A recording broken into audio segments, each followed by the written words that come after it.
Civil code মানে অনেকেই জানেন, আবার অনেকে না জানতে পারেন। এক কথায় এক দেশ এক আইন। ফলে দেশের সংখ্যাগরিষ্ঠ নাগরিক তারা যে বিধি বিধান ধর্মীয়ভাবে মেনে চলে, সংখ্যা লঘু যারা মুসলিম, ইসাই এবং শিখ এই জাতীয় যারা সংখ্যালঘু তাদেরকেও সেই এক আইন মানতে বাধ্য করা হবে। এ প্রসঙ্গে আমরা একটা কথা বলব, শিখ এবং ইসাইরা তারা কি করবেন সেটা তাদের নিজস্ব চিন্তা। কিন্তু সরকার যদি ইউসিসি আইন লাগু করে, তো সরকার যেহেতু সংখ্যার ভিত্তিতে বিল আনলে পাশ করতে পারবেন, যেহেতু তাদের মেম্বার বেশি, ফলে তারা পাশ করতে পারবেন। কিন্তু এক্ষেত্রে আমাদের বক্তব্য যে ভারতীয় সংবিধানের সকল ধর্মের নিজস্ব ধর্ম আচরণ করার স্বাধিকার দেওয়া আছে, ধর্ম আচরণ, ধর্মীয় শিক্ষা সব কিছুর স্বাধিকার দেওয়া আছে। আজকে পশ্চিমবঙ্গের মাটিতে, যেটা ভারতবর্ষের একটি অঙ্গরাজ্য, তারা ইউসিসি এনে দিয়ে ভারতীয় সংবিধানটাকে লোপাট করার এবং সংবিধানের বিপরীত কোনো আইন চালু করার চেষ্টা করবেন, সেক্ষেত্রে মনে হয় এটা ভারতীয় সংবিধানকে এক পর্যায়ে অপমান করা হচ্ছে। এই প্রসঙ্গে এই পর্যায়ে আমাদের বক্তব্য, যদি ইউসিসির আইন যে বিধান তারা লাগু করবেন সেটি যদি ইসলাম এবং মুসলমানদের ধর্মাচরণের পক্ষে থাকে, তাহলে আমরা সরকারের সঙ্গে সহমত পোষণ করতে রাজি আছি।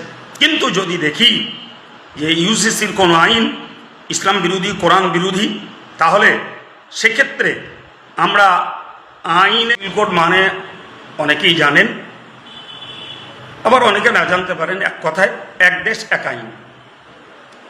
ফলে দেশের সংখ্যাগরিষ্ঠ নাগরিক তারা যে বিধি বিধান ধর্মীয়ভাবে মেনে চলে, সংখ্যা লঘু যারা মুসলিম, ইসাই এবং শিখ এই জাতীয় যারা সংখ্যালঘু তাদেরকেও সেই এক আইন মানতে বাধ্য করা হবে।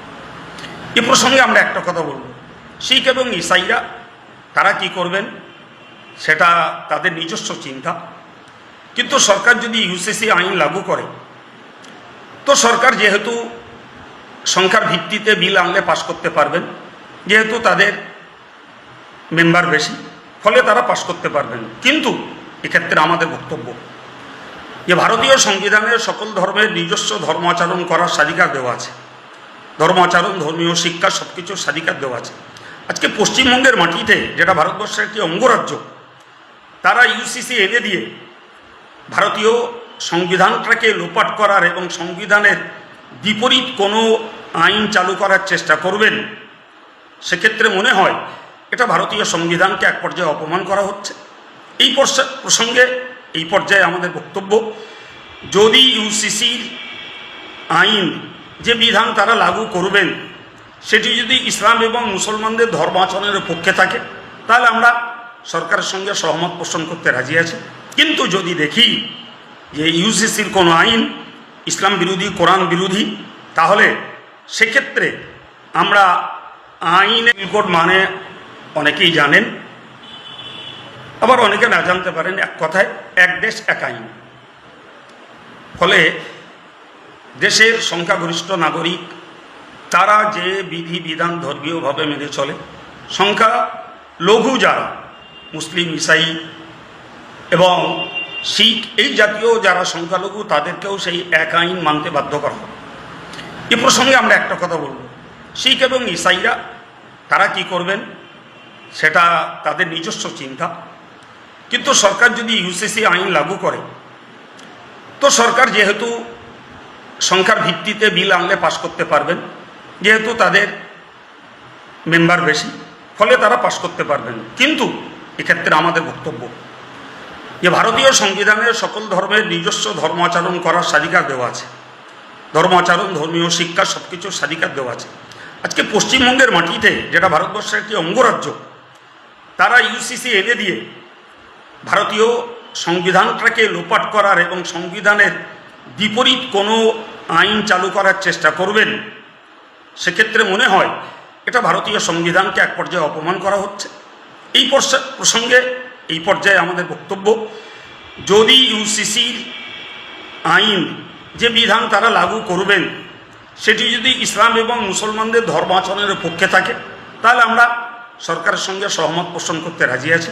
কিন্তু যদি দেখি যে ইউসিসির কোনো আইন ইসলাম বিরোধী, কোরআন বিরোধী, তাহলে সেক্ষেত্রে আমরা আইন কোড মানে অনেকেই জানেন, আবার অনেকে না জানতে পারেন। এক কথায় এক দেশ এক আইন।